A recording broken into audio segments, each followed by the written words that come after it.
What's up everybody? Today we're going to be working on a KTM 250 EXC, and what we're basically going to be doing in this video is just the top end. So pretty much I have some ideas on what could be wrong with it, but I'm 90% sure that the little bearing that goes in the center of the piston, I'm pretty sure that just failed because there's a little bit of piston slap. We're hoping that's the problem, but in this video we're going to break it down, diagnose what's actually wrong with it, order the parts, and then we should finish it all in this video. But yeah, so that's pretty much it for that. We're just gonna hop into the time lapse of breaking this bike down.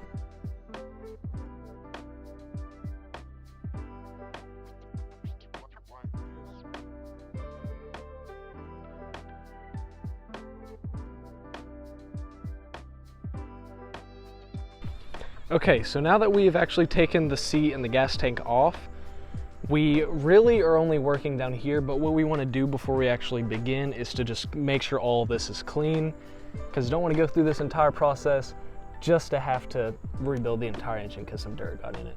So we're just going to pressure wash all these little areas around here, time lapse that, and then we'll just jump straight into the time lapse of actually getting all this ready.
Can you hold this piece real quick?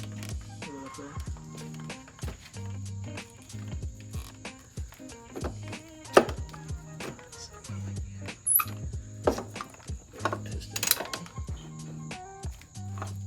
See, but it freed itself. It's moving. What am I stuck on? There we go.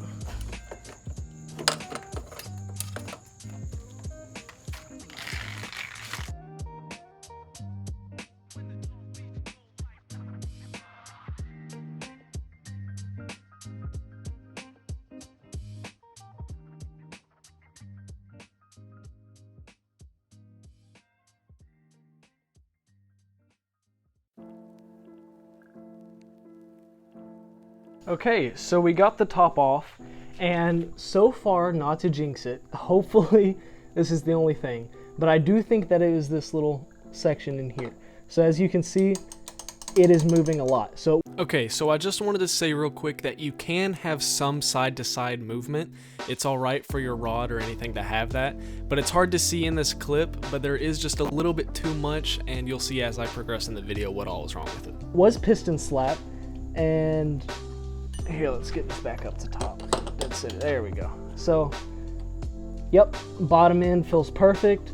I mean, it's a brand new engine. I don't really know how there was a failure here. But yeah, so it looks like that was the issue. This is moving way more than it should be. And so hopefully, I mean, really the piston looks fine. It's a brand new piston. Oh, I'm not even showing you guys. It's a brand new piston. Has maybe 3 hours on it. So I think honestly, I'll leave the piston in. I'll check a little bit more for some damage, but really, like, it looks good. The piston slap only happened as soon as I started it and I killed it.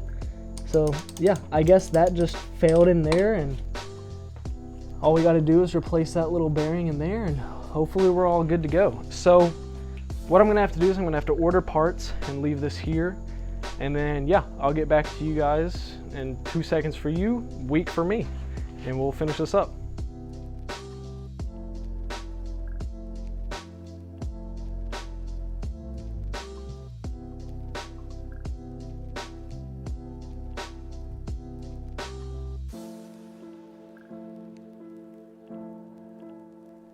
Okay, so I pulled off the piston. It's sitting right here, and I was semi-correct, and then I have some more bad news. So the circlip on this was broken, so I'm guessing that's why it seized up. It's really the only thing I can think of. So that one side was broken, the other side wasn't. This bearing is a little messed up. I think it could be used. I mean, nothing's falling out. Some do feel like they're close to falling out, so I won't use that again. But this is kind of where it gets a little catastrophic. So this, obviously you can have a little side to side. There's not much in this, this rod. The thing you never ever want to see is up and down play, which this has a lot of. It should not be able to move like that. So I was really hoping it wasn't rod knock, and I thought it was piston slap, and I think it was a little bit of both, but it's definitely more rod knock. So that's pretty much all for this video if I end up posting it. I guess this is more of a diagnosing video. So on your piston, just go ahead and check for wear. You can see this has some wear. Probably not the smartest idea to use it again. I don't know, we'll see what the shop wants to do. When looking at these, you just want to make sure that all of these are there and they're not about to fall out. If I can find it real quick, there's one that's about to fall out. Oh well, but these should all be lined up and not about to fall out. So pretty much on the rod end, all you're going to want to look for is a little side to side is fine. If it's excessive, then obviously you need to get that changed, but you can see barely any side to side. What you never want is any up and down. So you can see this just moves up and down very easily. You want 0. So that's all I'm gonna do for this video, because I still got the KX85, or not KX85, LX110 over there, and the KX85 right there. So okay, so before I end this video, I just wanted to talk a little bit more about this bike, the KX85 rebuild, and my channel as a whole. So with this bike, it's going to need a full rebuild, and I plan on doing it. However, I just need to find the crankshaft, and that seems to be really hard to find a crankshaft for this bike. So I'm still searching, and once I get that, I'll rebuild it and I'll make the video for you guys. Now with the KX85 series, I am still working on this bike. It was a bigger task than I thought it would have been, and I've been using it to learn and just do more rebuilds in general and learn and be able to put better content out for you guys. So basically, I'm still working on that bike. It's still gonna happen. I'm still trying to make small videos for it. You'll see my YouTube shorts. There's a lot of videos on the KX85. I just don't feel like the videos will be as good as they need to be to post a full video with the KX85.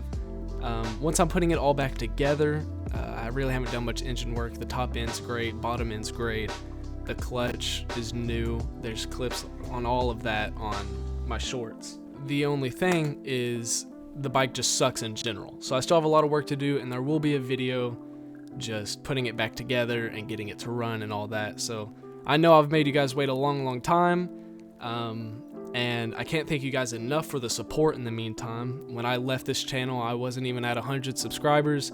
Now we just hit 400, and I'm doing races now. I'm sponsored. You guys have gotten me far, and I'm not even a big creator. The video that you're watching right now is actually a race I just did in Snowshoe, so that video will be linked below and in the end card. But yeah, thank you guys so much for just all the support. There will be more rebuilds. I plan on doing more stuff. I'm in a weird area now where it's 4 years later and I'm about to go to college, so I'm working on that stuff. I'm working on these rebuilds, and I should have a lot more time after all this to make content for you guys, especially with the race season coming up in February. I have all of the GNCC races coming out. But yeah, thank you for watching, and see you in the next one.